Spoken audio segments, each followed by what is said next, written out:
उज्जैन में सिंहस्थ 2028 की तैयारियों को लेकर प्रशासन ने अब अनुभव और तकनीक का अनोखा संगम शुरू किया है। संभावित 30 करोड़ से अधिक श्रद्धालुओं की चुनौती को देखते हुए वर्ष 2016 के सिंहस्थ का सफल संचालन कर चुके वरिष्ठ अधिकारियों के अनुभवों के आधार पर कार्य योजना तैयार की जा रही है। इसी उद्देश्य से आयोजित विशेष कार्यशाला में पूर्व अधिकारियों ने भीड़ प्रबंधन, सुरक्षा, यातायात और आपदा प्रबंधन जैसे महत्वपूर्ण विषयों पर अपने अनुभव साझा किए। सिंहस्थ 2028 को भव्य, दिव्य और सुव्यवस्थित बनाने के लिए उज्जैन प्रशासन पूरी गंभीरता से तैयारियों में जुटा है। प्रयागराज महाकुंभ में उम्मीद से अधिक श्रद्धालुओं के पहुंचने के बाद अब उज्जैन में भी रिकॉर्ड संख्या में श्रद्धालुओं के आने का अनुमान लगाया जा रहा है। इसी को ध्यान में रखते हुए सिंहस्थ मेला अधिकारी एवं संभागायुक्त आशीष सिंह की पहल पर विशेष कार्यशाला आयोजित की गई। कार्यशाला में वर्ष 2016 के सिंहस्थ में महत्वपूर्ण जिम्मेदारियां निभा चुके उस दौर के संभागायुक्त रविंद्र पास्टोर, कलेक्टर कविंद्र कियावत और एसपी मनोहर सिंह वर्मा, नरेंद्र सूर्यवंशी, अवधेश शर्मा, सुजान सिंह रावत तथा रोहन सक्सेना सहित कई वरिष्ठ अधिकारियों ने अपने अनुभव साझा किए। वर्तमान प्रशासनिक अधिकारियों ने उनसे भीड़ नियंत्रण, ट्रैफिक मैनेजमेंट, सुरक्षा व्यवस्था, आपदा प्रबंधन, स्वच्छता और श्रद्धालुओं की सुविधाओं को लेकर सुझाव लिए।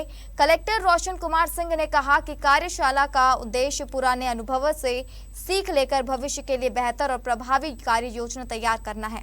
मुख्यमंत्री डॉक्टर मोहन यादव ने भी कहा कि सिंहस्थ 2028 को दुनिया के सबसे बेहतर धार्मिक आयोजनों में शामिल करने के लिए राज्य सरकार हर स्तर पर तैयारियां कर रही है।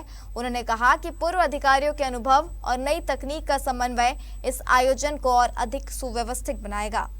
सिंहस्थ 2028 के आयोजन के लिए खास करके ये विश्व का सबसे बड़ा मेला है और मध्य प्रदेश सरकार का सबसे गौरवशाली पक्ष भी है।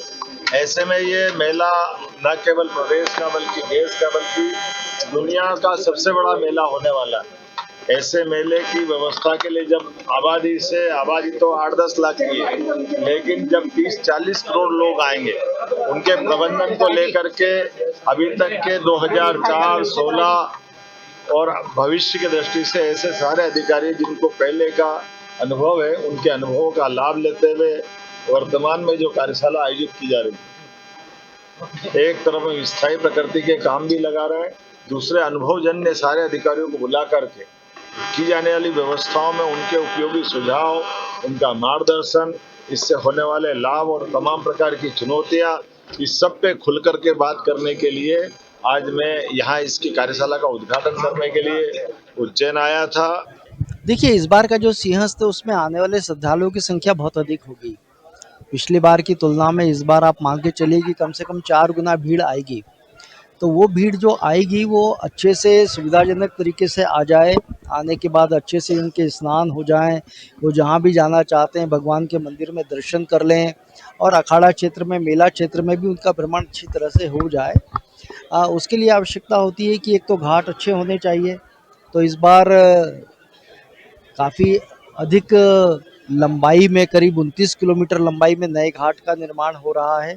तो घाटों की जो हमारे पास उपलब्धता है वो काफ़ी अच्छी हो जाएगी और उसी के साथ साथ सड़कें भी हमारी जो इंटर डिस्ट्रिक्ट हैं वो सभी भी चौड़ी हो गई हैं और 3 नई और सड़कें भी आ गई हैं।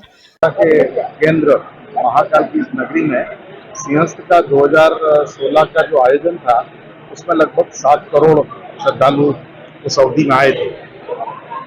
आज 2022 में महाकाल लोक बनने के बाद से और धर्मालुओं की संख्या में निरंतर वृद्धि होती जा रही है। इसको देखते हुए ये अनुमान है कि लगभग 30 करोड़ श्रद्धालु सिंहस्थ की अवधि में यहाँ पर आएंगे और इसको देखते हुए जो बुनियादी ढांचा है उस बुनियादी ढांचे को निर्माण करने के लिए बहुत अच्छा कार्य हो रहा है। सारे मार्गों के जो चौड़ीकरण का कार्य हुआ है और जो आंतरिक व्यवस्थाएं हैं उनको व्यवस्था को सुधार करने के लिए भी कार्य किया गया।